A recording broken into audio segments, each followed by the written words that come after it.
I'm a man who believed that I died 20 years ago, and I live like a man who is dead already. I have no fear whatsoever of anybody or anything.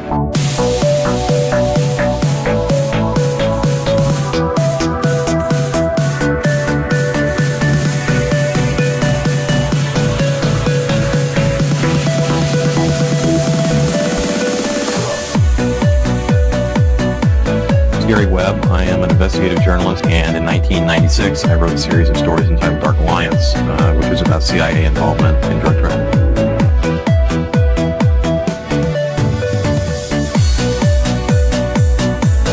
I knew a man who once said death smiles at us all. All a man can do is smile back. We've opened Skull and Bones, the secret society. It's so secret we can't talk about it. What does that mean for America? The conspiracy theorists are going to go wild. I'm sure they are. I don't know. I haven't seen the rest. Number 322. I have duty to report this afternoon that my friend and colleague, Tim Russert, collapsed and died early this afternoon. I may die in this cell tonight or in the arena tomorrow. I am a slave. What possible difference can I make? And no official of my administration, whether his rank is high or low, civilian or military, should interpret my words here tonight as an excuse to censor the news, to stifle dissent, to cover up our mistakes, or to withhold from the press and the public the facts they deserve to know.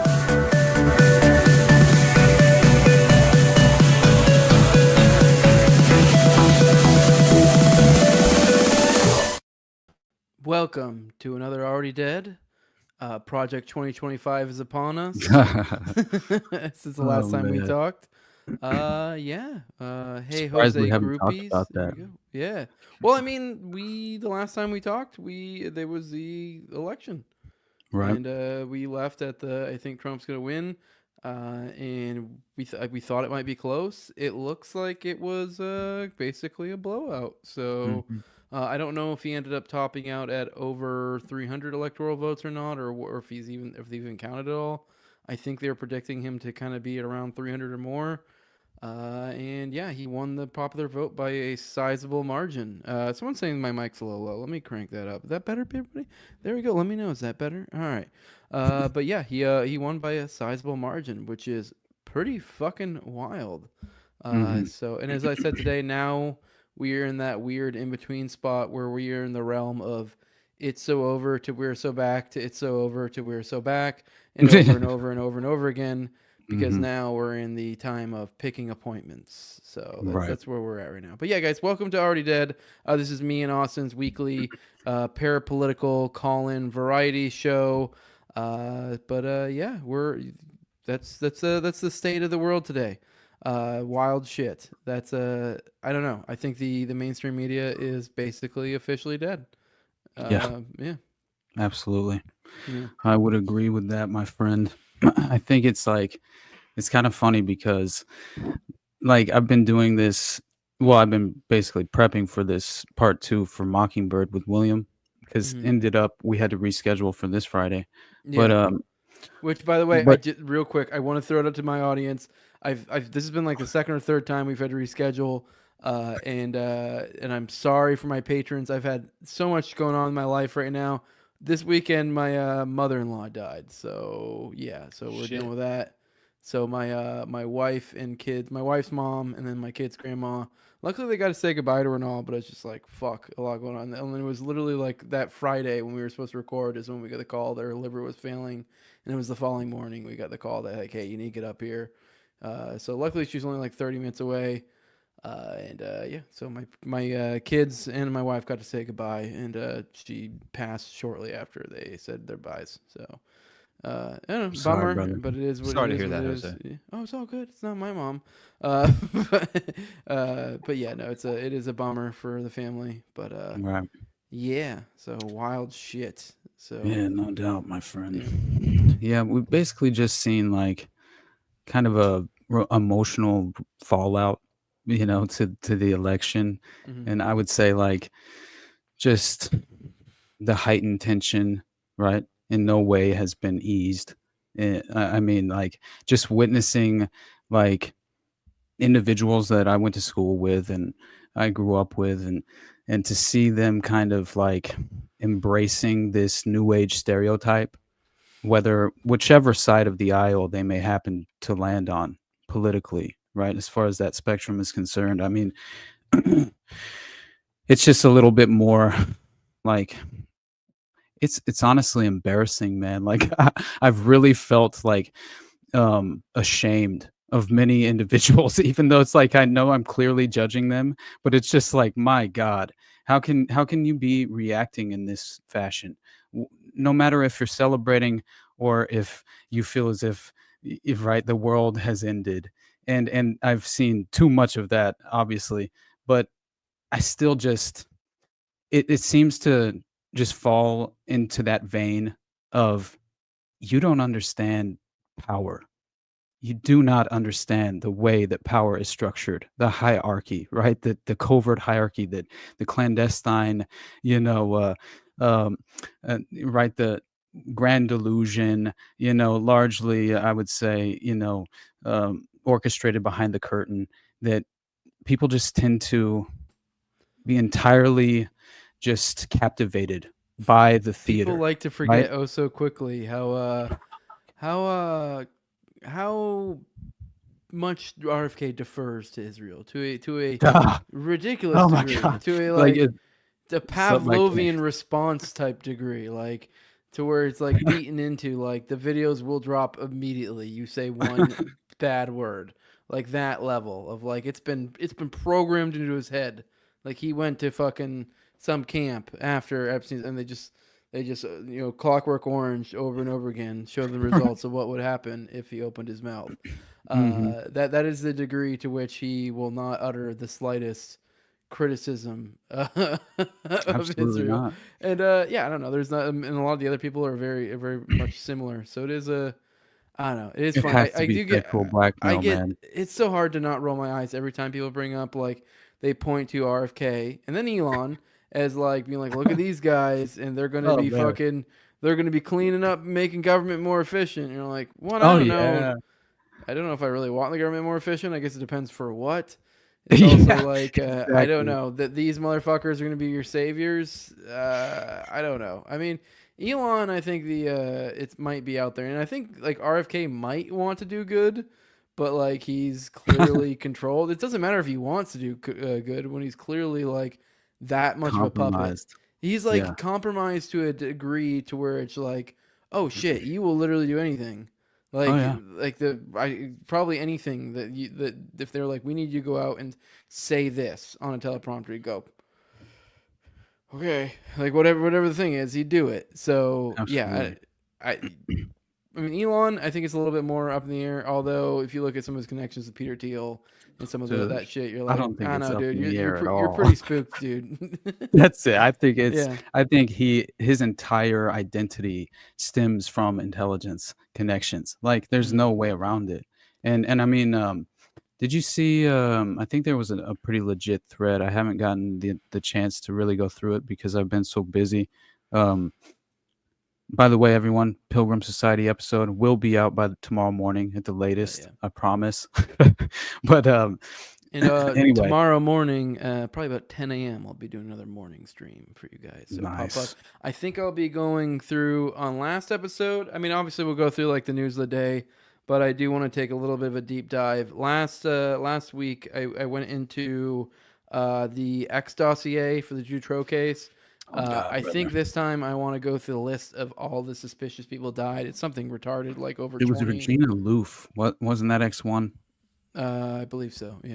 Yeah. Now I remember, because when we talked the other day, I couldn't for the life of me remember because I hadn't read the dossier in a while, but I went back over it, and yeah, it's just, once you realize, you remember I brought up the fact that two of those girls that were abducted by Dutroux had been hypnotized right at an event the night Mhm. of their abduction, which, wow, like, it's Makes sense. extraordinary timing, right? Yeah. And beyond that, there's like, scandal surrounding the individual who put them in the trance, and things of that nature. But yeah, we can talk about that for a moment. But I do think that just to finish my point, like you see the people who funded Trump's campaign, right? That alone is kind Oh, of an indictment, right? oh yeah, 100 On million from Israel. Yeah. yeah, 100%. Miriam Miriam Hiddleston. Adelson. Sorry. Exactly. Yeah, and I mean, she paid for the embassy to be moved. I mean, she legitimately, has called for her and Shmuley both called for essentially, yes, like they are going to, you know, there will be an end result to the conflict in Gaza, and it's not going to be good for the Palestinians, right? Yeah. That's just the bottom line. And it's in many ways, I think it's predetermined at this point, right? And I think war with Iran might also be on the table in many more ways than one. I would say, including, of course, all the proxy wars we've consistently been involved in. But really, the Peter Thiel connection alone is extremely startling to me, and I think should give everyone pause, and everyone pause and go and do the deep dive into Peter Thiel and the PayPal mafia and that network of individuals who really you can trace it all the way back to to Risingham and the Total Information Awareness Project. And when you get into all of that, brother, that was essentially what they had planned for, like total information awareness. That was like the OKC era, right? And when we were just going over the Ted Gunderson OKC bombing report, and looking into what's his name? Damn it. Reconasciuto. Yeah, Michael Yeah, Michael Reconasciuto. Reconasciuto, yeah. Once again, he ties directly into the false flag 93 Trade Center bombing. Mm. So it turns out, according to individuals surrounding that those cases, right, all connected. Reconasciuto is connected to the 93 bombing as well, which is connected to Danny Caslero's octopus and Cabazon Indian Reservation, right, which is connected. So it seems like according to him, there was this not only PatCon, there were parallel operations being conducted at the same time. And so they had the Muslim terror plot already ago, right? It was it had gotten the green light. So I just think that once you kind of like realize and understand the timing and put it all together, and it all seems to make sense, and again provides that perfect puzzle piece to where you understand that this was sort of a covert clandestine operation to seed this just this thought into the public consciousness of domestic terrorism and international terrorism at the same time, right? And all of it would set the stage for what was to come, which was the OKC bombing, and then of course 9/11 in the distant future, not too distant future. But yeah, it's just startling as hell, especially when I'm very excited to talk to Sam, because I'm not gonna waste this bullet here. But when he brought up the essentially like a compound in New Mexico where they're training mass school shooters, I freaked out. I paused the episode. I went and I looked it up, and it took moments, a matter of minutes, and what was revealed to me was another credible thread, tying into, right, Omar Mateen, not just Omar Mateen, Michael Sanford, Micah Xavier Howard, all these individuals who have been responsible and legitimately attempted to blow the whistle, saying that we were trained and radicalized through this online digital pipeline of radicalization. I feel like I vaguely recall maybe Ken writing a piece on this forever ago, but then maybe that was just one of those threads that got dropped or whatever. Just like, whoa, holy shit. But I might be wrong. In the chat, I see Dr. Corbo saying, I don't remember. Maybe he's brought this up before. I guess Ted Gunderson married the ex of the founder of the Church of Satan. That would be extremely suspect. I thought he was dating one of the McMartin moms or something. Maybe. Yeah, whenever that was happening, I know that much. Nookie on the reg, I guess. He's an older fella too, so it's like, what's going on here? Weird. It is weird. Yeah, marries Anton LaVey's ex. That's what he's saying here. So My I would God. like to know about that. If I don't know, that's wild. Who's Anton LaVey's ex? Yeah, I don't Who know. that is. Yeah, I mean, Maybe if I do. somebody Not wants sure. to He's look that older, up. but he probably has a fat hog. Oh so. my, yeah, he looks like he. Thanks, Jules. That's what I'm here for, guys. Gunnarsson was in it for the pussy, I guess. I don't know. Oh shit, dude. Good on him. Just kidding. That's pretty awful to show up to That like is an terrible, SRA dude. situation to get some milk.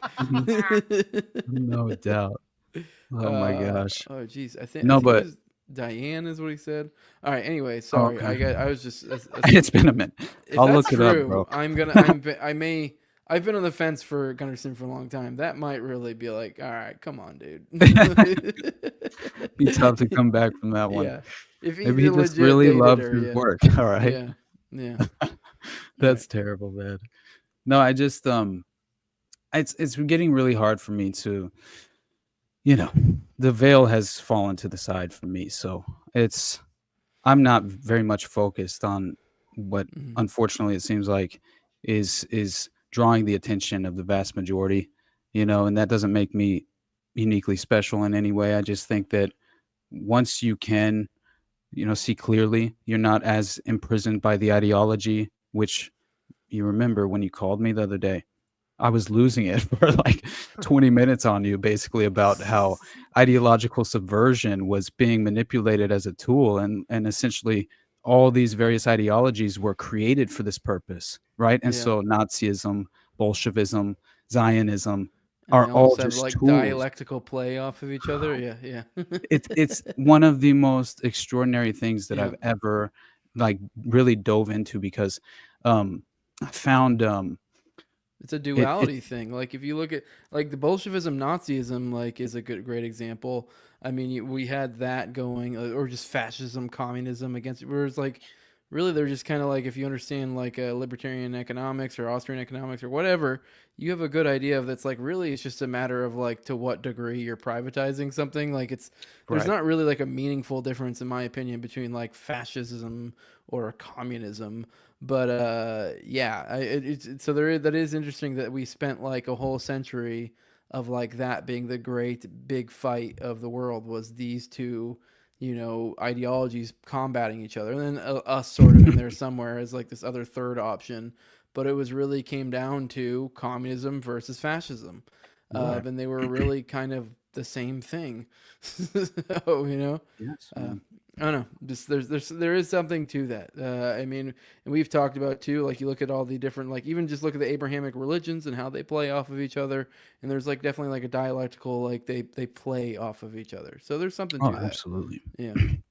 Absolutely. I think like what you guys will find out through my Pilgrims episode that I'm about to drop is I take the time not only to try and kind of set the stage for the great rapprochement and the easing of tensions allegedly between America or the United States and the British Empire, essentially in the latter half of the 1800s and then into the early part of the 1900s, and it's really interesting, honestly. But I also kind of go off on this interesting thread that I think perfectly falls into place into the framework of the narrative, which is very much, historical revisionism, but like there is no negative in my mind attached to revisionist history, right? Because it's so very clear and obvious that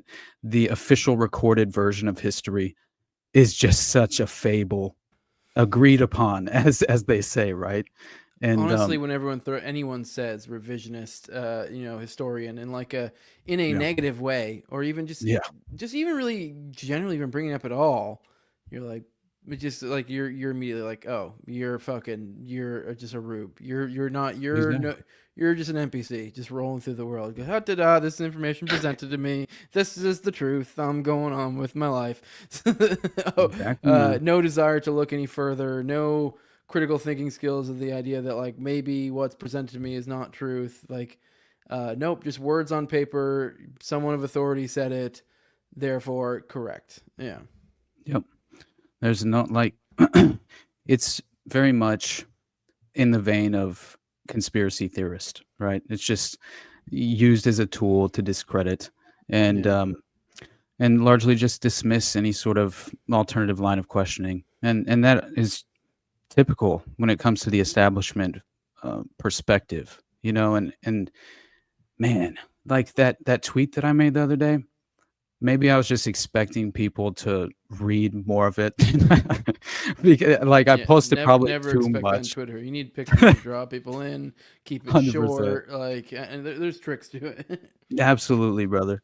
But I do think that it's like, at the very least, to see what, you know, Roosevelt's wife was actually saying about power in an article that she wrote personally. It just absolutely blew me away, and I think that, especially when you look into, like, there's this amazing investigative article that's very long form, but it's worthwhile. And I'll send a list here in a second, Jules, to the I'll DM you the list because Real it's one of the quick, we craziest actually things. got a super chat from Meat Cavern for $20, and it just says thanks, Jules. So you did something cool, Jules. Jules, hell Keep, yeah, keep buddy. doing that. Keep doing that because I like money. Shout and out it goes Will. straight to me. So and maybe if Homie, we get man. enough of this Shout out money, Meat then I Cavern. will apportion a portion of it to go to you. Thanks, That is Jose. capitalism, baby. Capitalism, baby. Well, that right. he's actually one of my Patreon subscribers and my highest donator of last week. Hell yeah, dude. Awesome, man. Shout out Meat Cavern. Hell yeah, dude. Meat That's Cavern. awesome. I think, and I can tell by that picture who he is on Twitter too. I recently just followed him, so there you go. There you go. All right, cool. Let's move on with it instead of focusing on On but the thanks for Meat the Cavern. $20, Meat Cavern. Yeah, and all right, let's move on. We love you, bro. What were you guys saying?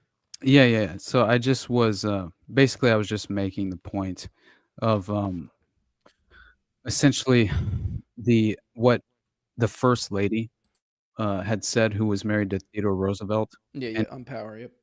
I thought it was such a good example of this hidden framework that so many of us, again, I allude to it all the time, but so many of us have been just, distracted, right? From asking the questions I think that are most vital and necessary to kind of gauge the world that you're a part of, just in general, to kind of have just like a fundamental working foundation that you can rely on and then move forward. Because the more and more I dive down these rabbit holes, the more and more I'm under the impression that, there are secret fraternal organizations of powerful influence, right, that have been constructing global society.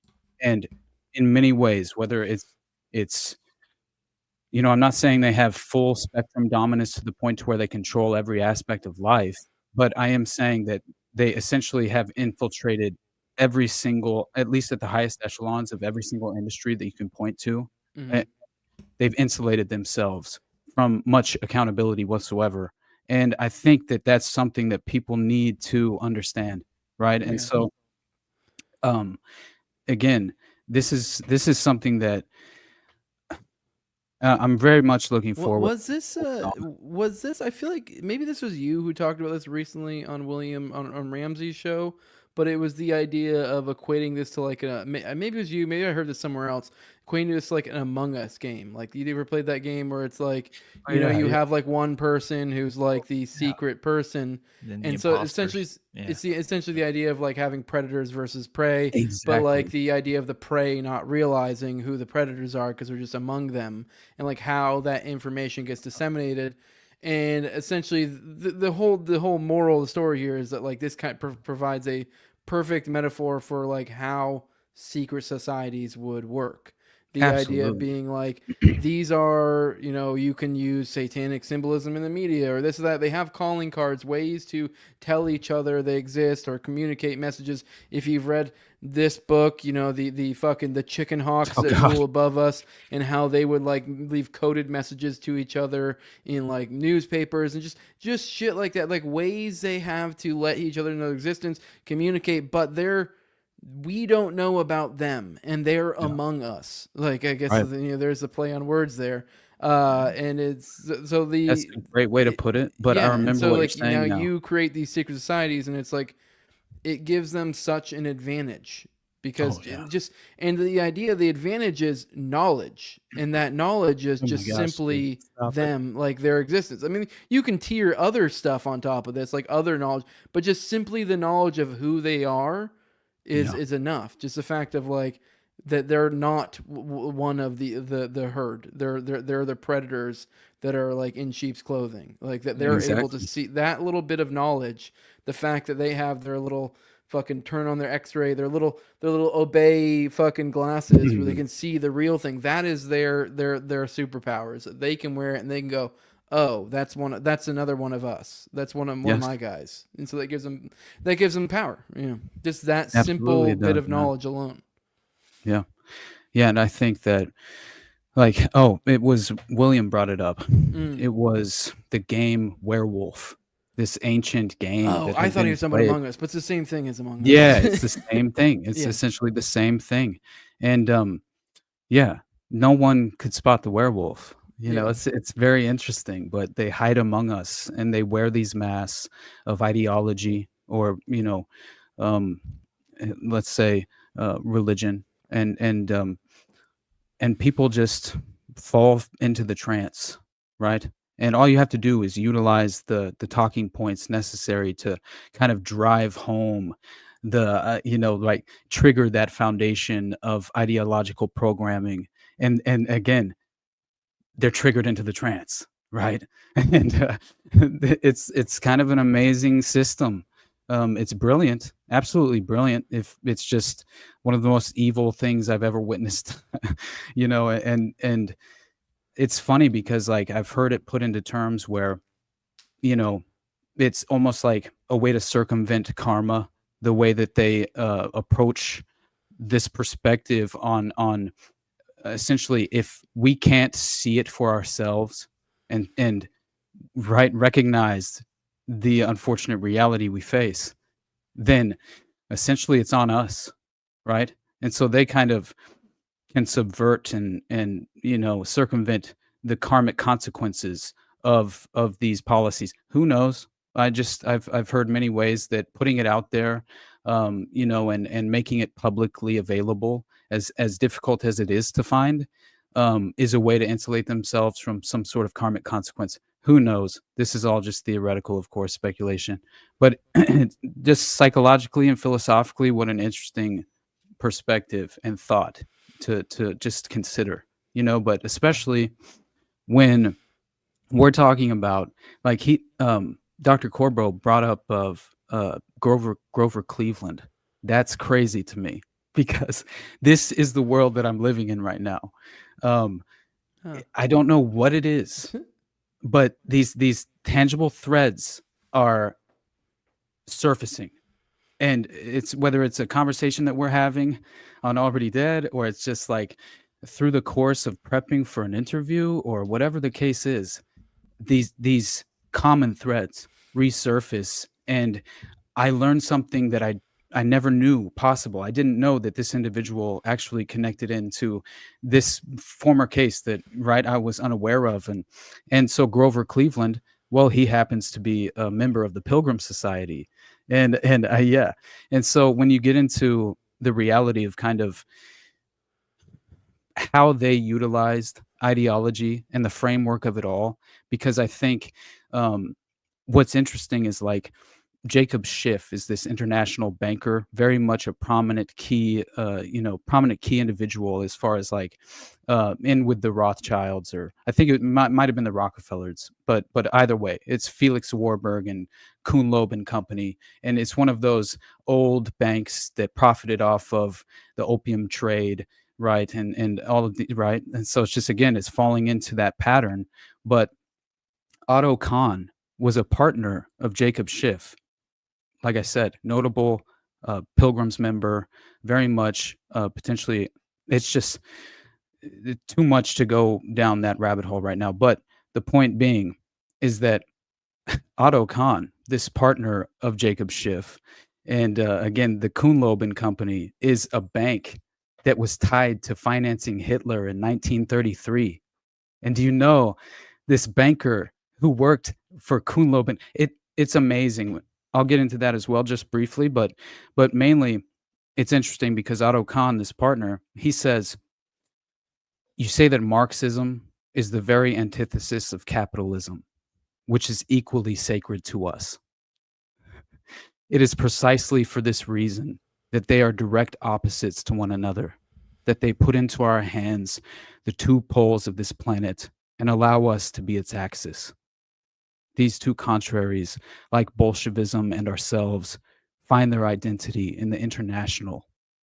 These opposites, which are at the antipodes to one another in society and in their doctrines, meet again in the identity of their purpose and end, the remaking of the world from above, by the control of riches, and from below, by revolution.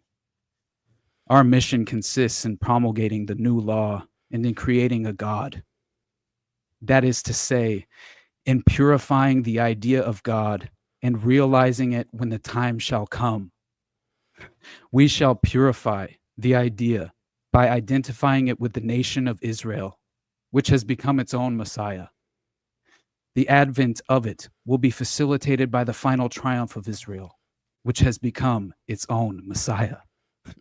And that alone, especially when you talk about the connections of Otto Kahn, Jacob Schiff, not only Pilgrims, Aleister Crowley, Rothschilds, Rockefeller, Carnegie, every single Astor, every family you could ever imagine, right? Dynastic family that controls power, wields power in this world, and it's just like, so to recap that, the concept of trying to be its own Messiah, essentially it sounds like they were trying to will Israel into existence, in their belief system here is that the Israel, the state, would be the Messiah. And I feel like I've heard this take. I am by no means good with Judaism, but I feel like I've heard this before where some say it is the Messiah or that's not Messiah, and this is where like there's some dispute on it and the way they interpret it. So I feel like I've heard something similar to this before, and this is part of where people come away with this idea of Israel being not a people and more of a place, and this is having significance.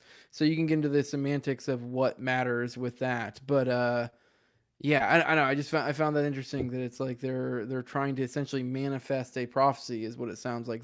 They're seeing the coming of Israel as manifesting their Messiah, and it's so then we have all these Rothschilds and I don't know, all this stuff comes out of it. So it's like, to what extent was this being pushed from the very, very top, and the idea of just some religious prophecy being unfolded by powerful families, right?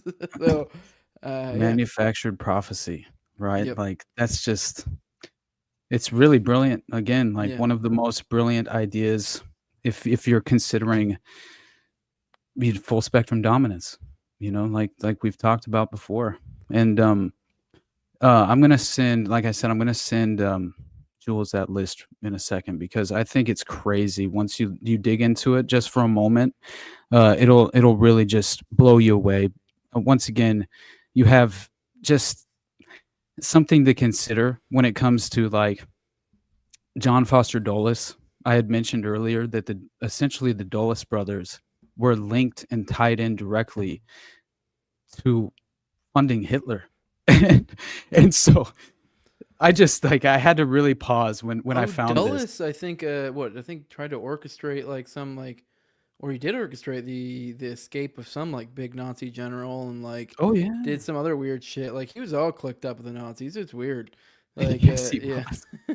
like Alan they Dulles. seemed like they were betting on that fucking bull. No doubt. Yeah. Did you hear about the business plot, this 1934 attempted coup? Same exact year that Hitler got his funding from this same banker. This was being planned in 1933. Anyway, stateside or what? Yeah. Wait, the bankers coup, the United States bankers coup? Oh, the one Yes, where they tried to put Smedley Butler as the Yeah, thing, and he was yes, like, "What the fuck?" absolutely. That's the Yeah. one. That happened in 1933. Yeah. They wanted to install that. At That least is they one were of the weirdest, considering. like, wild factoids of the United. That, like, people just forget that in like 1933. Oh yeah, the bankers like legit tried to almost pull off a military coup with like a 100%. really well-known military like figure as like their figurehead. Oh yeah, It fell they were apart, like, but oh yeah, they were showing him bank statements for like over $100,000, which were the equivalent of over 2 million at the time, and so it's just pretty nuts, especially when they're saying that because of his war record and that essentially he was the one they went to because they thought that one, he was already a part of some of these veterans organizations, and then two, essentially he would be the individual that could actually amass the troops necessary. And they said that they could get 500,000 troops operationally for him to essentially storm the Capitol. So I just thought it's just like one of the craziest things of all time, right? But again, guess what he said? Prescott Bush was mentioned as one of the individuals. And I'm just like, my God, it's all these Pilgrims members. And it fits perfectly in. It's the same cabal that really kind of staged all of the different coups d'etats throughout the different administrations. And I think that Reagan was really just like a placement for George Sr., right? And that's very obvious. And anyway, I'm gonna have to do a deep Prescott dive. Bush's wasn't he an OSS guy? What was he? I Oh, forget. Prescott Bush, man. Yeah, or He was started the CIA. Oh yeah, no, he's OSS for sure. That was weird. That's not me. That's you. Or I think it was Jules that did that. Is that me? What happened? Oh, Jules, your yeah, audio's what's going all on? messed up, bro. Are you like have like a cell phone in your hand or something? Because it seems like interference. No, Weird. my cell phone is not in here. Huh. Bizarre. All right. Well, to finish what I was saying though, because I'd like to at least like state why there's like a direct connection from Dulles and the Dulles brothers and Hitler was basically John Foster Dulles, Pilgrims member, right? Allen Dulles, also Pilgrims member. Their brother, I think William Dulles, Pilgrims member. Maybe it was their uncle. Prescott was a Geronimo grave robber, if I recall correctly, right? Yeah, that was the Skull and Bones. Which, by the way, Skull and Bones, it tied in directly to the Pilgrims Society. So, by the way, you can look up videos of Pilgrims meeting, and it's so weird. It's so strange. Henry Kissinger has given a speech to the Pilgrims Society. I'm like, son of a bitch. And then you go back even farther than that, and they're hosting the president of the United States in the 1930s. So it was very much in play for quite some time. But so it was even up until 1930 that John Foster Dulles, Pilgrims member, continued optimistic about American investments in Germany. Now, this is according to, I found this interesting because it's from a September 28th, 1944. Drew Pearson, an investigative journalist, published an editorial in the Anniston Star. And this, I think it circulated in a few other publications as well. But it's very interesting because basically if we're to believe these allegations, which seem to provide receipts, right? Then it's a very damning claim. And so basically, John Foster Dulles, up until 1930, he was continually being optimistic about American investments in Germany. And so John Dulles made the statement in March 1939, that these dynamic peoples, Germans, Italians, Japanese, determined to mold their states into a form which would permit them to take their destiny into their own hands and to attain that enlarged status which under a liberal and peaceful form of government had been denied them. Dulles went on to explain and condone the effort of the dictator nations to enlarge their status, adding that Only hysteria entertains the idea that Germany, Italy, or Japan contemplates war upon us. This is in 39. So this, no doubt, according to this 1944 article, was the Dulles speaking, who instinctively adopted the banker attitude of Chamberlain's and the Cliveden set, that some way must be found to safeguard investments in Germany. Undoubtedly, this also was the attitude of one important client of Dulles's law firm, the Rockefeller and Pilgrims linked J. Henry Schroeder Banking Corporation. So Dulles's brother and law partner, Alan Dulles, director of both J. Henry Schroeder and the Schroeder Trust Company, and the affairs of this international banking house are intimately tied with the Dulles law firm. So whether the Dulles brothers knew it or not, it was a member of this banking house, Baron von Schroeder, who financed Hitler on January 4th, 1933, when Hitler had made desperate efforts to get into power but had not succeeded. It looked as if he might not succeed at all. So, which, by the way, I was just digging into this while you were talking, because I was like, I was trying to remember what also Prescott Bush is known for, and like, and so I was just kind of like really quick doing a Google thing, and it was he was a banker. I'm pretty sure, I forget which spooked up banking stuff he ran. It was something big. I don't think it was BlackRock. I forget specifically what it was. Involved in the financing of Hitler as well. Yeah, I don't think it was BlackRock. It was some sort of other, like one of those like OG like. Well, I know Blackstone. Weapons. Blackstone, is that a well, Prescott Blackstone Bush one? Group is involved in Pilgrims. I'm not sure. I know it's a more modern phenomenon. So either way, they're a big banking family, the Bush family. So it's like, and I forget what it was. There's some big. I couldn't find it just on the. I think they hid that on the Google.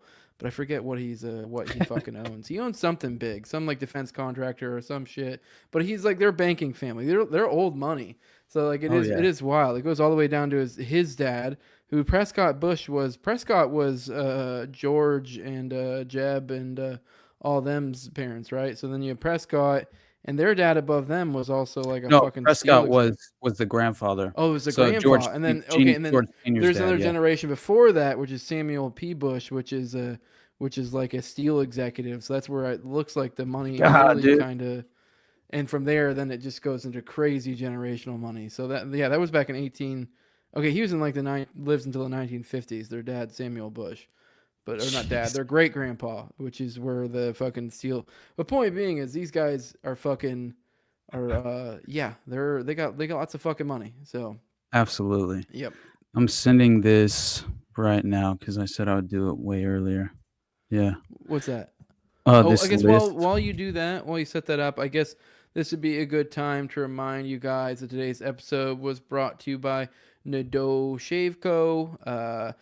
If you're tired of the razor burn, the irritation, the ingrown hairs caused by those deep penetrating multi-blade cartridges, this is the way to go. Go back to traditional shave. You can shave just like your grandpa used to.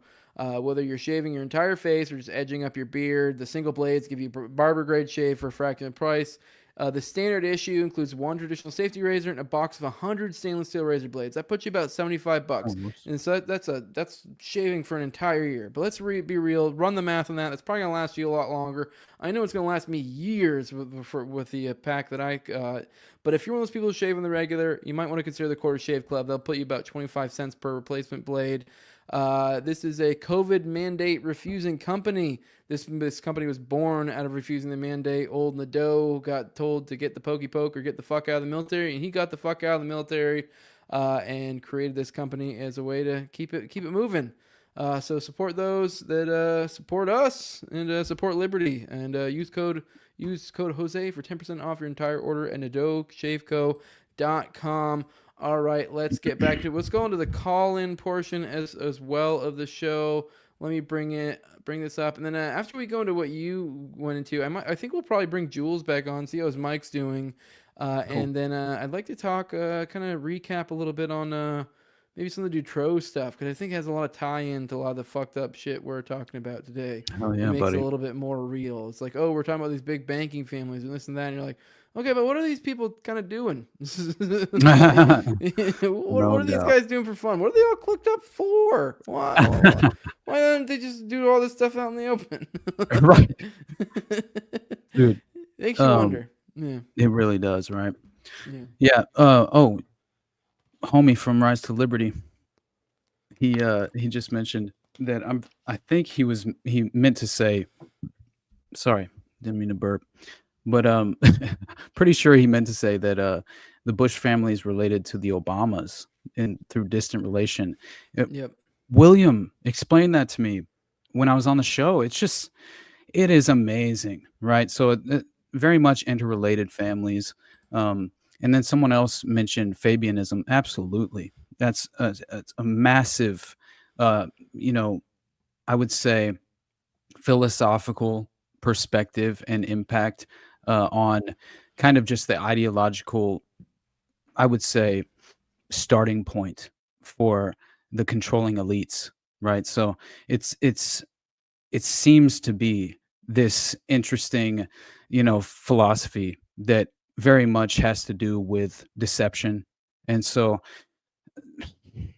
when you see it over and over again, just kind of like resemble, like Fabianism very much resembles like cultural Marxism. It's just, you know what I mean? It's like the new age version of how it's impacting our current state of society, right? And so Fabianism is kind of just kind of a distant inspiration that is very much still in vogue and people aren't aware of. And that happens so often, right? It's just something that I think, again, you're only aware of it once you take the time to trace these credible threads back to right their starting points, and it's almost impossible to do this. But at the same time, I feel like you are consistent. Like, I feel rewarded often at this point just through my research. Like, I just feel like, thank God that I tugged on that thread months ago, because it's resurfacing again, as I mentioned before.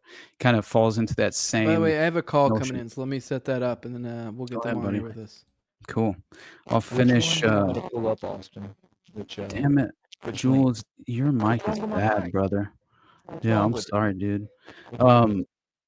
It's just static. A lot of static. I don't know why. Yeah. Maybe try and just reconnect it real quick. Anyway, while he's trying to do that, mainly I did send you both those links because one of them is much more in detail, the Pilgrims Society membership list, and it's amazing. And it's but it would take so long to actually look through that one because it's very much filled with excruciating detail, which is most important, of course, but just for the sake of time, it's probably not the best thing to do. Maybe just pull up like on that list, the first one that I sent, Tucker Carlson's dad is on that list. And so it's all in alphabetical order, and it's very long. But if you go down toward like, it's Tucker Carlson's dad, so I believe it's under C. So try that. But either way, we don't even have to really look at it. I just think it's amazing because once again, it proves. Sorry, guys. Hey, I got our caller in here with us right now. Awesome, buddy. Sorry, go ahead. You're on Already Dead with Jose and Austin. What's up, man? How you doing? Can't hear him, bro. Oh, y'all can hear me. Bo from Texas. Sorry, I accidentally muted. You're back. Bo from Texas. Go ahead. Hopefully y'all can hear me. I'm walking around at night. Always do when I'm listening to y'all show.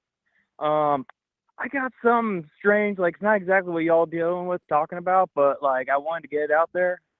Have you ever heard about the new MK Ultra is bots and AI fucking with people's brains, like with Thomas Crooks? Ooh, interesting. Because I was listening to Low Value Mel with Danny Polishuk. Some of the people in the chat I see over there too. And he brought on this guy that's an actor, right? So like maybe he's making all this shit up. But it was very interesting hearing it and thinking about it, right? Yeah. Supposedly during COVID, these Chinese dissidents were like bugging the fuck out of him, like magically finding him all the time and everything else. And, you know, like they would send him photos where they were taking photos of him, you know, like, hey, we got this. We know, you know, it's us actually seeing you. It's not some spammers or whatever. And, you know, he went very, very far with everything. He went to the point of like, oh shit, I can't do this anymore. I'm crossing a line, because he was like feeding them little information from 2020 to like 2021, if I remember correctly. I can't remember the dates, but if you watch Low Value Mail and you look up the Chinese dissidents video, it'll talk about it. But what he put in there was like, he eventually called the feds. The FBI got a hold of him, said, you know, he told them the whole story. They said, you know, it's a good thing you talked to us, son. They're never going to mess with you again, but that's it. Don't do anything else. And then he tried to do a FOIA request act, and like everything's fucking blacked the fuck out, and it took him like a week to get it, which everyone's like, that's weird. But he was talking about one of the things is that may have been bots and AI trying to MK Ultra him, which was an interesting concept. I just figured I'd throw it out there to y'all. Huh, it is interesting. Yeah, I guess we'll talk about that. You got anything else for us while we still got you here? Yes. Thank you so much for listening to us when we were talking about the boys on the tracks in Arkansas. Oh shit, yeah, no, that was a heater. I'm definitely gonna have to dig into that one some more and do something with that at some point for sure. So I wish I could throw more info at you, but like the way Google manipulates everything, like I can't find anything anymore to send to you. It's hard. But I appreciate you calling in, man. I'm gonna let you go. We're gonna talk about this whole idea. Oh Jesus, my mic's doing the weird thing again. But we're gonna talk more about. The idea of like MK Ultra bot type stuff. I appreciate you calling in. You have a good one, man. All right. All right. You do the same now. Later, both of y'all. See you. Bye. Appreciate you, buddy. I don't know what's going on with my mic. It was working just fine, and then I went to the call-in portion, and now it's doing that thing where it like cuts out if I get too loud. I don't know. Mm-hmm. All right, whatever. I mean, I'm not sure as far as, you know, what techniques they're utilizing other than I believe EMF is you know, functional. I think that they can hack, like basically tap into electromagnetic frequencies and target individuals. You can read about it in CIA dumps, right? Like whistleblower documents from Vault 7 that show like they are capable of pulling up outside your house. The local cops have the technology to pull up outside your. Oh yeah, it's amazing. And you have fully, you know, we're fully mapped at every moment, right? Satellite mapping, like people have no idea, right? The level of intrusive behavior the government is consistently operating under. It's amazing, man. They can see, you know, your naked body, right, from outside the house, like 100%, right? Yeah. And people. Rise to Liberty says he's talking about targeted individuals, the weaponized aspect of modern MK Ultra. So I mean, I guess kind of like a gang stalking type thing with. Yeah. Well, that fits with. That fits with Steve Smith and the psychopath. Think about though. I mean, this really reminds me of. There's been a couple times where I've seen weird social media fuckery around some sort of big narrative or something. There's been multiple times. There was the Eliza Blue thing. There was the definitely COVID stuff where you'd see stuff that were like. There'd be like bots, and you'd almost see like you'd see whole accounts that were being made, and that you could see the extent to where like reality was being distorted by social media, whatever. And so now think about applying that concept and then expanding it. If you were to try to gang stalk someone, just torment someone's existence, and if you had the technological capability to dick with all this shit. Like what you could do to someone, even just as simple as like stuff as like the Google suggestions you get or whatever, like the type of data that like just you could do all sorts of like incredible like mental torture to people. Absolutely, man. The equivalent of like The Office, where they would like take like Dwight and they would like add a quarter to his phone every day. Like just all sorts of weird, ingenious shit they could do to manipulate your daily living experience that would drive you nuts.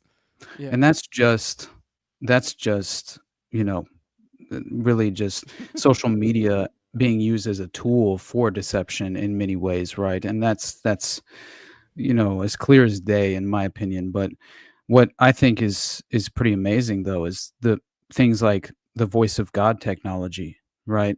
And and so even while you're sleeping, allegedly, right, you can be basically you can be subjected and targeted and kept in dissociative stress and allegedly programmed with subliminals without your knowledge. So yeah, like this is you read what they perfected, right? Like they say, okay, yeah, we did it. MK Ultra's over now. Like no, absolutely not. And so it's amazing to me. People don't realize how much neuroscience plays in and factors into this. And that's where I think James Holmes is such a great example of that, right? I mean, come on. Just what he was researching alone, let alone his father and grandfather's connections. It's really just one of those things that, it doesn't stand up whatsoever. But you mentioned just the deception of the search engines. My God, my friend, when I did the DARPA LifeLog project episode, that's one of my all-time favorite episodes, mainly because I really felt like it offered a window into the totalitarian technocratic state that is, encroaching around the corner, and everyone seems to say, "Oh, JD Vance is a great pick." It's just hilarious. They have no frame of reference, right? Why do these individuals, right? Why are they chosen? Because they represent a network of power. That's why, right? And so as long as we understand that, I think then you can kind of engage with reality in a way where hopefully you won't end up entirely deceived and in the upside down, moral framework, right?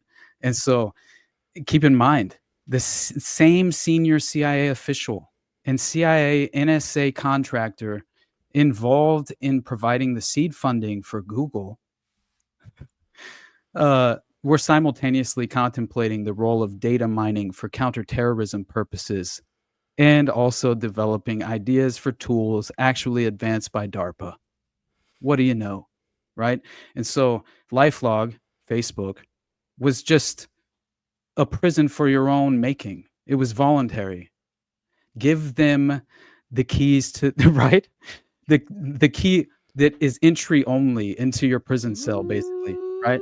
We got someone joining us. We Really? got We got a client homie? number 9. By the My way, boy, guys, what's up, I want to buddy? remind you guys that this is a perk you guys can get if you support me or or Austin at our Patreons. We give out our StreamYard link for every episode, and usually the day of, and you can go in there and just click that link, and you can come on just like client number 9 here, which is his thing on the bottom still. Yeah, you can come in, and this is pertinent for you guys because we have Sam Tripoli coming on next Monday. We're changing the day from Tuesday to Monday. We'll be going a half hour later than normal. So yeah, if you guys want to come in and talk to Sam and shoot the shit with us, that's your way to do it. Give either me or Austin a couple bucks, at least for a short period of time, and then you can do that and do that for future times. So yeah, definitely show up for that on Monday. But yeah, man, what's up, dude? How you doing? Nothing much. How's it sound? Good. You You're sound good, buddy. All right, there we go. See, I told Austin we upgraded the microphone tech, but I had something I was going to say, but that caller was awesome. So in addition to like technocratic gang stalking, which is interesting enough, I've not gone down that rabbit hole, but I will. The bots, as I saw it, were used as a fad creation tool, which is almost more dangerous. Especially you see now these girls killing themselves because Trump won the election and stuff. That's all spun up by fake stuff online, and you can kind of create a fad. And you see it when people do it as a troll, like they did the go bald for BLM thing, or like the Zoomer tattoo with the Z and it ended up being like an SS logo. So you can see that like in real life, trolls can pull it off. Imagine what government deployed bots could do that look like they have a real following. I mean, that's a powerful tool. And I had been kind of offline with Austin saying, like, with all the talk of esoteric secret societies, are we in one? Sam would be like the Pope. You guys are high priests, and then like all the people in the chat are kind of like, because you see, you guys were talking about the Diddy stuff in like March, and then I came on and spurged about it in April, and just recently a woman at work who might be listening. What's up, Lauren? But she was like, "Hey, you were talking about all that rapper stuff, and all that came true." And like, if you kind of lay it out there, and I'm not good at math, but you guys were 7 months early on that.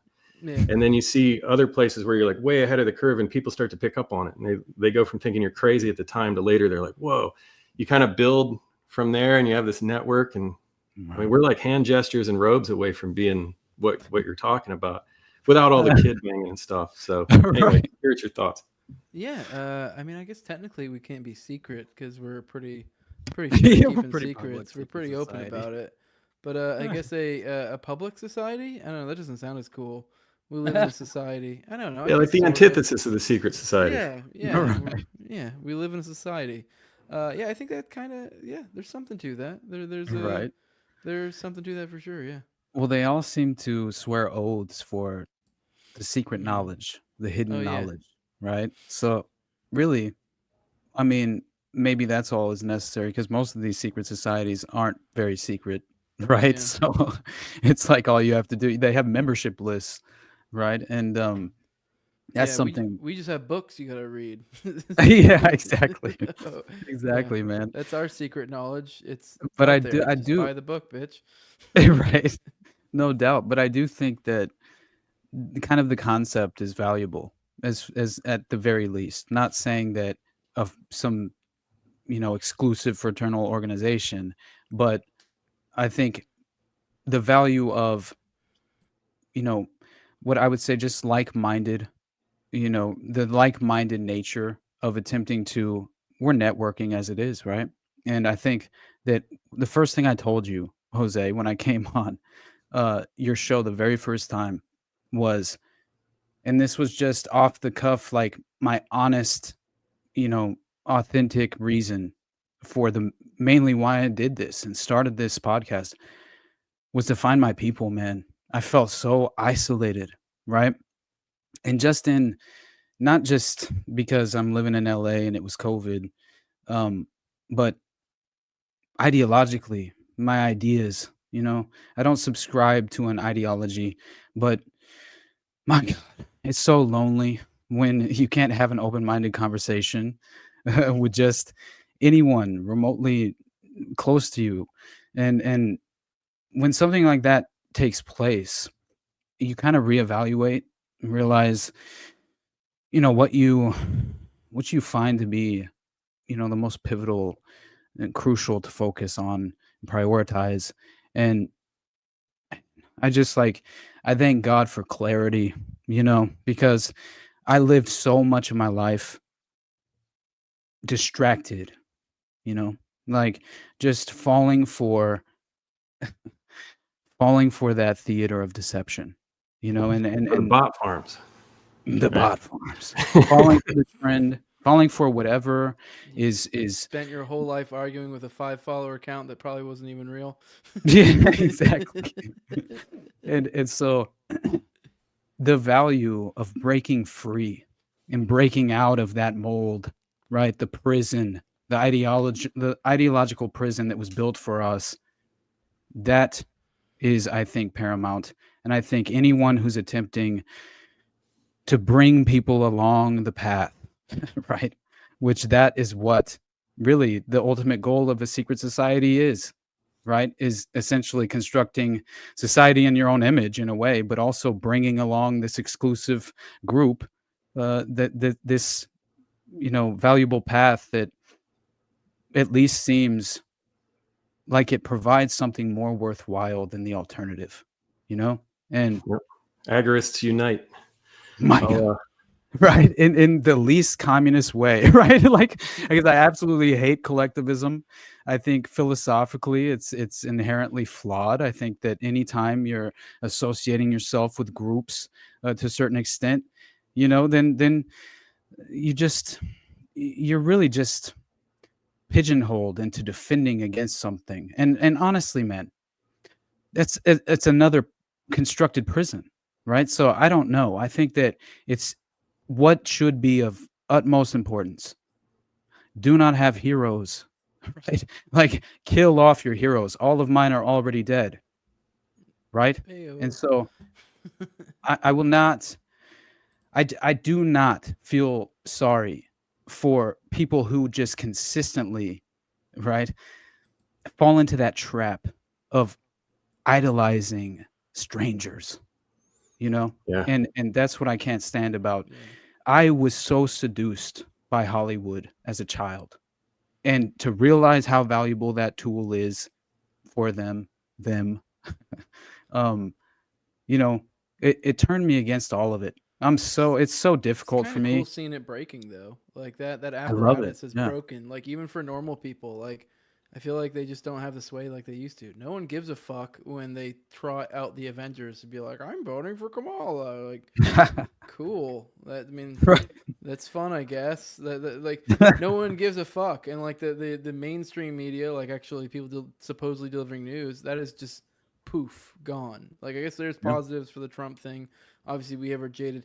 I have Bobo Makua said, Jose, if I remember correctly, the most active place on Reddit is a Florida military intelligence Air Force base that barely has the bodies for the amount of accounts that's there. Oh, That's man. that makes sense. Yeah, that checks out. That's up in the Panhandle, right? Absolutely. I mean, it didn't say anything about the Panhandle. I don't think. Oh. It didn't name Well- the place, but it just somewhere in Florida that has more Military military intelligence bases like that. I just remember, for example, in Omaha, Nebraska, when Franklin was happening, right? Yeah, well, guess what? Michael Aquino was visiting this parish very nearby a military intelligence base. Yeah, 100%. And so where do you think they were flying these kids in and out of? You know, it's like, yeah, we have records of them doing it publicly by this woman who's like, yeah, it seemed very strange. These kids wouldn't even react to me. They were like robots, and they were well dressed. It was like one of the most insane stories I've ever heard. And they had an apartment complex so much like Columbia Plaza and the Watergate operation. It's like, what the hell is going on? You know, like, I understand that, the CIA had a sex division where they focused entirely on, right, that sexual blackmail, and their whole goal was, all right, we need to seed and infiltrate, CIA operatives with dual loyalty to military intelligence into police departments all over the nation, right? And we're going to run these operations. It was a part of Operation Chaos. Not only were they staffing universities with professors, man, they were running cops, right? So you had, it's extraordinary to me, right? Yeah, and I don't understand why it's so difficult for people to kind of, right. right? I just wanted to jut in here to say we do have a couple more super chats. JC Cool. says Jules knows. I believe that was after he was having issues with his mic. Hi, JC. We have Meat Cavern again with $10. Not as smart or as eloquent, but y'all gave me perspective to check myself. I'm glad we gave you Hell that. yeah, buddy. By the way, I do want to get into, we've got probably about 20 more minutes. I wanted to get into talking a little bit about the Dutroux shit again, to pick your brain on it again. So you can stick around if you want. I don't know if Dutroux is in your wheelhouse. If it is, not really. I didn't want to stand in the way of it. That's why I was going to get ready to jump out, because I like hearing about it, because it freaks me out. And also, sorry for your loss, by the way. Appreciate been there, it. and prayers. More of a bummer for my wife, but it does suck. Appreciate it, man. Yep. Yeah, you have a good one. We'll see you. All right. See you, buddy. Let's see if Jules is working again, because I know he has a lot to add to this. What a homie Jules, at. talk to me. Talk to me, Jules. Talk to me, Jules. Talk to I'm me. worried about his mic, man. Talk to me, Jules. You're not talking to me. This is awful content. All right. Oh my Well, I'll keep you there. You can try to come in again. I don't know. See if you can't make it work. But yeah, I just wanted to pick your brain, because I went through the X dossier, and tomorrow I think I'm going to go through the suspicious deaths, which there was a lot of them. That was Um, Jules. That was Jules' addition to the conversation about okay. the big hog from earlier. So Oh, okay. But sorry. actually, By the way, I'm gonna shut off the call-in portion now since we're going to throw us off Sounds because I good. did want to dig into this. Um, My bad, dude. I guess just kind of a quick recap. Okay, my understanding, I've never been really good at like getting the whole. You have Michelle Nihul, which is essentially the. It seems to be kind of like the Epstein really here, but Absolutely. the focus always ends up being on Dutroux, especially since he's the one who got the bulk of the legal problems and attention from all of this. So he kind of got the shine. I believe Michelle or Nihul or Nihul's his last name. I believe he like literally got like less than a year when it was all said and done. I am the beast of Belgium, he said. But Dutroux was essentially just a guy doing his dirty work, nabbing people. I think they found he ended up getting charged, I believe, for 4 deaths or something. They found 4 bodies on his property, but then there was Nihul who had made claims to journalists and stuff that he was carting around. Essentially, he was kind of a dealer to these highfalutin people, a lot of Belgian nobility. It seems to be, which in Belgium, particularly the way Gladio was set up was through the royals. So it is kind of like there's a weird like Gladio dimension to this as well. Directly too. So it's just I know going through the X dossier, which my understanding was when they were the authorities were investigating this, they took the X dossier. And the X dossier was all their shit put together essentially. Yeah. And they did a bunch of research. They got multiple people who were witnesses or whatever. They were they were marked by like X1, X2, X3, X4. There were at least 4 of them, and those and then it got shut down at some point. I believe that's when the X dossier got shut down, if I recall correctly, when the first judge got swapped out. I believe it was Judge Conrad, who had been the reason. It was a conflict of interest. They removed him because went to a luncheon for like some of the victims' families. Yeah, the victims' families. Yeah. So it's kind of wild, and then funny that the judge that then came later had all sorts of like conflicts of interest, like insane. Absolutely. I forget, like ridiculous. They had to reread their testimony and everything. Yeah, it's amazing.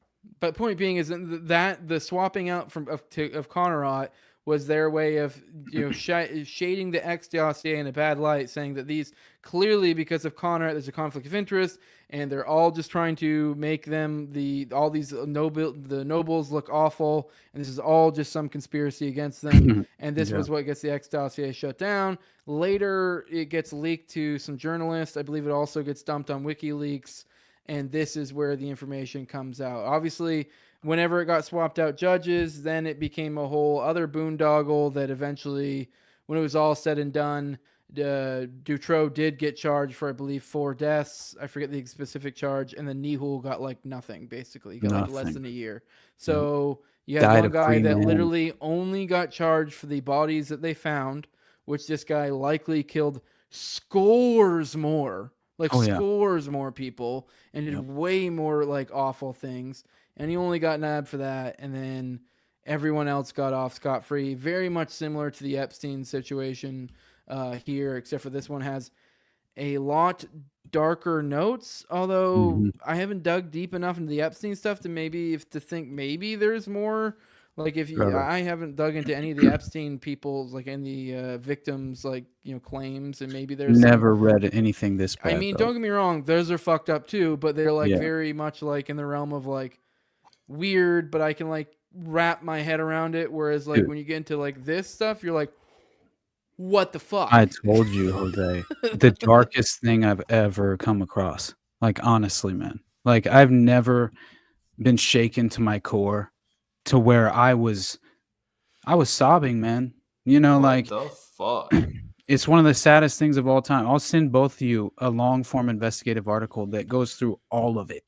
And we got you back, Jules? It sounds good. Jules. We heard him for a second. Yeah, no, that's he good. yelled, "What the fuck?" I thought I thought he was Okay, whatever. I thought he was adding into Yeah, I thought shit was what we were working talking again. All about. right, sorry. Go ahead. At least his mic's technically working. He Yada just yada can't yada. do it. Very dark stuff. All right. Right.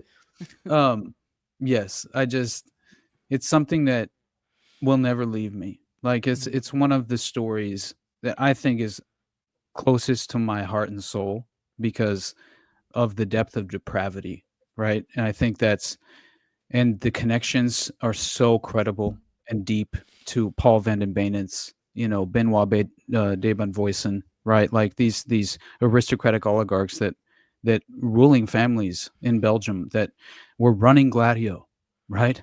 And it's so amazing once you look up Paul van den Benen's.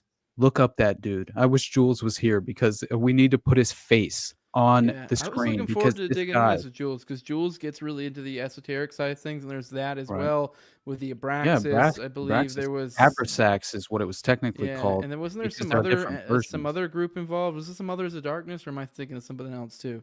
Or maybe it's just Um, Abraxas, but this was the cult of Anubis essentially, Cult of and Anubis, and then yeah, Abraxas, and yeah, because yeah, a lot of weirdness there. So I assume maybe and Jules would be. He's back, by the way, and so hey, Jules, talk what to up, us. brother? Can you hear me? I can hear you Good, now. There we What the go. good. fuck, dude? The Cool. Now we fucking got you Jews, back. dude. All I right, don't just I don't know. know, brother. This now we happened got on you my back. Patreon episode. Is it Now too we're loud? talking Dutroux. We just got to spooky stuff. Is it too which- loud? No, you're fine. No, you dude. sound You're great. fine. All right.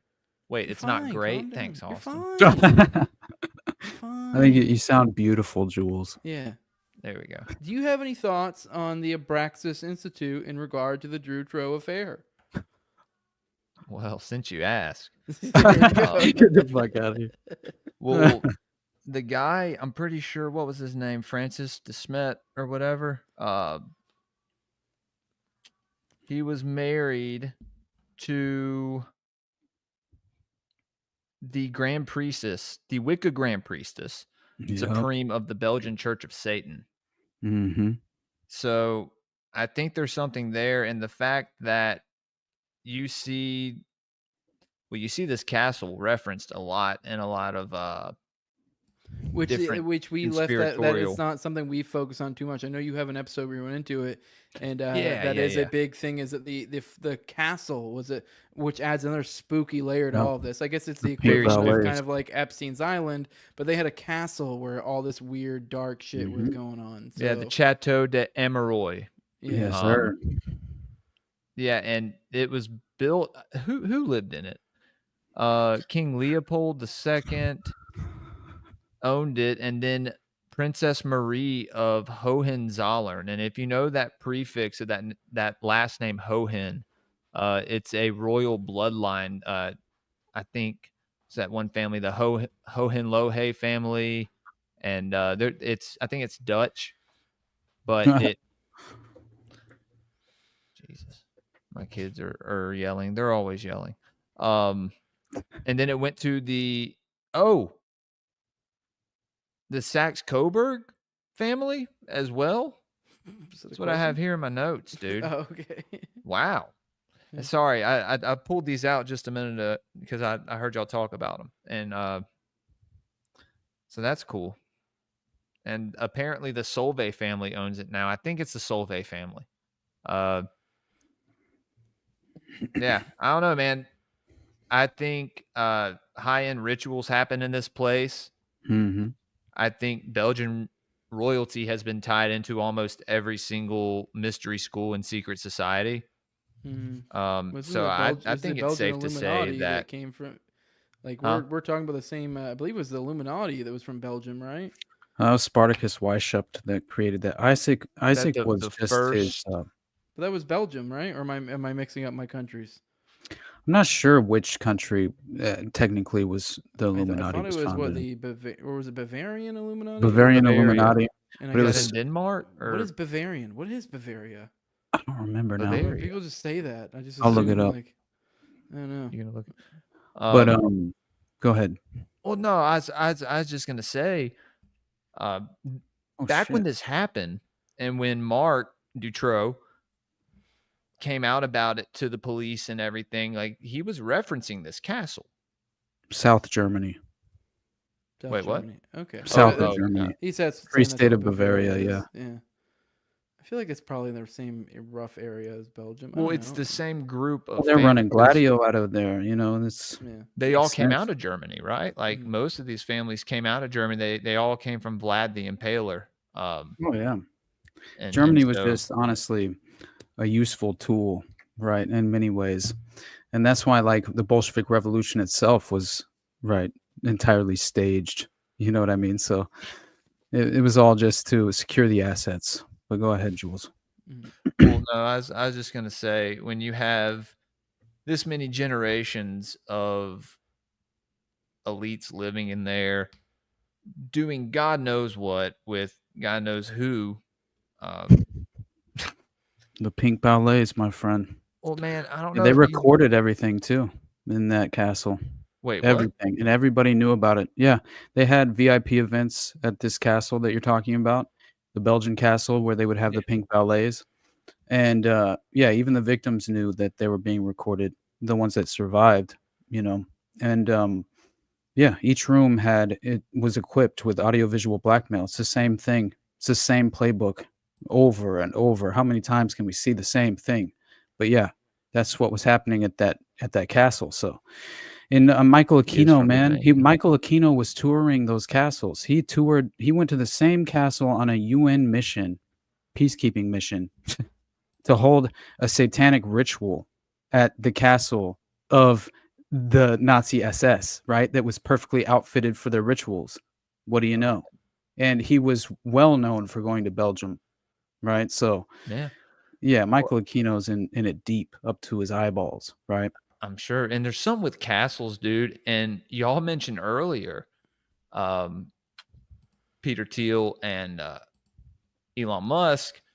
It's funny that we're talking about Vlad the Impaler too, because on my Friday night stream, I pulled up this. It's from this one channel that I used to watch a whole bunch before, years ago, and it's this party that Elon had at Vlad the Impaler's castle. He had all his friends there, and he's wearing that like the Satan armor, Baphomet armor. No way, dude, don't say it. No way, brother, bro. That's where that suit comes from. That like, is where, I don't feel like he's worn it multiple. Like, maybe I feel he's like worn that it a couple suit times. is very old. Wow. Something is telling me that suit wasn't. I just wonder like how many times he's worn that thing. Because if that's the only time he's ever worn it, and that's where that photo comes from, that's wild. Hey, it's still his profile pic, by the way. That still blows my mind. Yeah, I'm not saying Maduro is someone we can trust as a valuable source, but he did say that Elon is a part of the satanic secret society, right? And like legitimately was it's amazing when and he mentioned specifically. Like, I get it. Sometimes these weird people can be eccentric and like be a little bit weird, and or they're just doing it to be cheeky or because they think it's cool, or say when it's like metal. But it's like, I don't know, something about Elon being like one of the guys of the world, like the main people, like he's up there. Like if you need top 10 like wild people, like you're like or like notable people in the world, he clearly clears that list. And it's now like he's best friends with Trump. Yeah, and now he's rocking basically in the White House, right? Satan armor. I don't know, just something about it. I don't know. It just seems weird. And it's still his profile pic, which is like clearly Satan the Deceiver. And then like, man, I didn't realize he wore that too. That's wild. That was at Vlad the Impaler's castle, and that castle is creepy as fuck on the inside. Oh dude. yeah, like, it's how you would imagine. A big thing is that they claim that like most of like royalty and politicians that matter come from Vlad's bloodline. Supposedly, I think it's every president but one. Yeah, and you look at it, it's like I believe like Kamala and Biden and Bush and like Obama, they're all related. It's like it's wild. It's like it's crazy when you really dig back a few layers deep and you're like, oh, these motherfuckers, they're all just banker fucking fuck trophies all over the place pretending like they run us. Like that's all it is. It's like fucking theater fag bank fucking banker family kids that like are like, we run the world. Oh yeah. Like, No, they're very unimpressive. And they're all false prophets. right?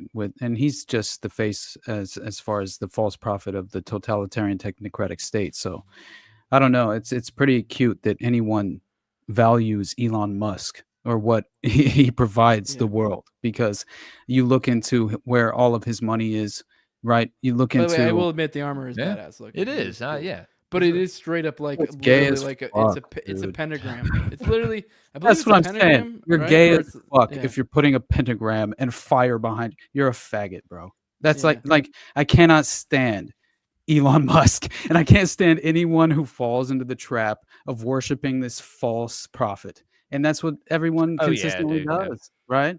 Yeah, and so I just consistently hear the same repetitive narrative that tries to right that in my opinion, man, like all you have to do is trace the thread of the PayPal mafia, and there you go. You discover Elon Musk the spook, and you no longer fall into the trap. It's not hard, right? And it's really just people, desperate, right? They're desperate for hope, and I understand it's a sad reality. If they do truly possess the amount of power, I believe they do. But dude, go like ahead, the, Jules. the stuff that came out of the case with Marc Dutroux is like 4 cops and a city treasurer were a part of it or something. Probably Like far how more many than more? that. Those were the people that got fed to the wolves, right? Well, like yeah, I mean, let me see. they had to give some. Oh, Jose with the book, dude. I'm trying to see the all the deaths. Yeah, I'm looking. There's a bullet point. All the deaths. There's 25 just bullet points deaths of in here of suspicious Jesus. deaths in relation to the case. Yep. So in I relation remember to the that case, now. What book is that again? Eye of the Chicken Hawk. Eye of the Chicken Hawk. I gotta order that. Yeah, Write that it'll, I down. it'll mentioned fuck that you up a little bit. in the I'm Dutroux already case. fucked up. So Yeah. No, I remember I mentioned The that part. the first chapter is on snuff. Yeah. You're like, oh Legitimately, my man. god, what the fuck? Right. Yeah, it'll fuck you up a little bit. I'll keep it What away do from my you, kids. What do you know about Dominique Kindermans? Do you know anything about that high priestess of Anubis, the Belgian cult Of Anubis? she's the Wiccan Grand Priestess of the Belgian Church of Satan, Grand Priestess Supreme. It says. That's with lettuce on it too, right? Yeah. Yeah. Oh man, not much about her, dude. Not do you? I have a feeling you do. I just let's- have what Bernard Okay. Weinstein said. It's okay. You can say whatever you want, Jose. I was gonna just about to bring it to a close and say we can come back to it after, because I'm gonna cover it tomorrow anyways. But I don't know. I guess we could. I don't know if that might be a good tangent to bring Sam along. I don't know, think maybe- Sam is curious about that subject. I think I've heard him Ooh. like infer it, but no one's really known too much Dude, about it. if we to can get talk Sam with. start parroting that, he All will right, go bro. fucking nuts. Especially since I'm going to cover the suspicious deaths. I'm also, I don't know, we might be a little bit more brushed up on our Dutroux knowledge by next time. So yeah, guys, show up next Monday. This will be the 18th at 10 p.m. Eastern, or 7 p.m. if you live in the Pacific. hellhole that you call California. But Yes, yeah, sir. Austin, let people know where they can find you, and we'll go ahead and get out of here. All right, brother. Yep. Just follow me at the Underclass Podcast on Instagram, at UnderclassPod on Twitter. Yeah, just listen to the episode that I'm about to publish tomorrow, because it really does kind of like provide some sort of like window behind the curtain. So hopefully, it's one of those that I'm like really kind of desperate to move on from. I'm kind of more excited to get into the next thing, to be honest, because it was very much like, look at all these different individuals and organizations and institutions that are connected into this fraternal organization of powerful influence, right? Mhm. And so you can only do so much with the story. You know what I mean? And so it's like Yeah. one of those things that Except for, and this guy, and that guy, Yeah, and this guy, and that exactly. guy, It and could- this guy, it- and that guy. 100%, man. And it's something that by the end of it, you're just like, please let me move on. But yeah, It's like one of those books in the Bibles is just a genealogy. exactly. That's exactly what it feels like. Yeah. But I did my best to try and kind of offer at least some kind of like comprehensive format, because I think it does come across what the overall impression and message is. So anyway, other than that, it's about the Pilgrims Society. Yeah, I'm just honestly, man, I'm very excited to talk to Sam next week. Hell yeah, dude. Yeah, that'll be awesome, brother. Touch base with him and make sure he remembers he's coming on next week. But yeah, I'm gonna hit him up soon. But all right, I appreciate everyone who showed up tonight. This is fun. It was a nice little pick me up with everything I'm going through. But yeah, guys, everyone show up tomorrow morning at 10 Eastern, and then also I'll probably be doing another one on Thursday and Friday as well in the morning. So I'll be mostly Wednesday, Thursday, Friday. The occasional Monday, Tuesday, I'll be doing roughly around 10 in the morning stream. So pop in for that. We'll go over the the news of the day type stuff. Go over some other deep dives. Like I said, tomorrow I'm probably going to go into the suspicious deaths in the Dutroux case. But yeah, if you want to support me, you can go over to patreon.com/NoWayJose2020. The lowest level is $2. That allows you to get early content like the No Way Jose episode. I have Lena Ajit coming on Thursday. She's one of the people helping out with the Long Island serial killer thing. But we'll talk about a lot of other stuff too. She likes to research a lot of the same stuff that we do. That'll be great. So if you want to get that early, about a week or more early than everyone else, that's the place to do it. Also, if you want to be like one of the talking heads that alongside me and Austin every week on Already Dead, you can do that. This is the time to do it. Next week, Sam at 10 Eastern on Monday. If you want to be able to come in and say hi to him, this is your time. Go support me or Austin, and we'll give you that StreamYard link to do it. Also, at the highest level, that's my sponsors. I read them off every episode of my co-hosts on Tower Gang at Tower Gang Toad. I have at Abrogate D's, at ZOVERICK, at _ImageZeal. Jacob Daniel of the Biblical Anarchy podcast. You can follow him at Biblical Anarchy. I also have Tim Tuttle. You follow him at Jolly on Klebold. Then Will Bell of what makes this delicious blueberry rabbit eye wine. And then a big fan of the show at Real Josh Elliott. And then Torin May as well. I appreciate everyone who supports me. It helps me do what I do. And keeps me keeping on. But like, share, subscribe, comment, all that good stuff. Boost this up in the algos. You can follow me on Twitter at Tower Gang Jose. And with that, Hey, Jose. Whoa. Hey, hold on. Hey, I got can I shout out something real fast? No. Go ahead, buddy. Go ahead. I don't care. All right. Friday night, guys, having Marc Steves from My Family Thinks I'm Crazy podcast on Gray Pilled. Nice. I think 8:30 or 9 o'clock Central. Yeah, man. It's been a long time coming. That next morning, 10 o'clock. When is this? This Friday night. Okay, then this you Friday. should check with him since he's Sam's booker. Just make sure, hey, Sam's still on for Monday, right? Just check with him. Oh, for real? You're having him on? Yeah, Friday night. Yeah. Oh, wow. I didn't know that was the Marc. I didn't know Marc's last name, honestly. Yeah, man. Booker, Mystic Marc. That's hilarious, man. Going on Strange Brew to do an episode on the Protocols of Zion. So that will be on my channel. That's going to be, it's going to be at 10 o'clock that morning. Going hard in the paint. Then Sunday. That's one of my favorite things to read through, dude. Well, bro, tune in. Sunday, doing an Elohim etymology, hopefully that morning, and then a cryptid watch that night, guys. So, this week's going to be banging. And then tune in on Monday on Already Dead for Sam Tripoli. I saw someone put in your AM. I'm assuming, I don't know if you're referring to my streams. I have my morning streams, which I'll be talking about the Dutroux stuff tomorrow. But I also, if you're talking about the Sam episode, that'll be instead of on Tuesday, it'll be on Monday, and instead of at 9:30, it'll be at 10. So it'll be a half an hour later, a day earlier. So make sure to pop in for that next week. But yeah, hit like on these motherfuckers. It streams out to my YouTube, also to Austin's YouTube, and then to my Rumble as well. So like it, boost us up in the algos. But we're getting out of here. Love you fuckers. Bye bye.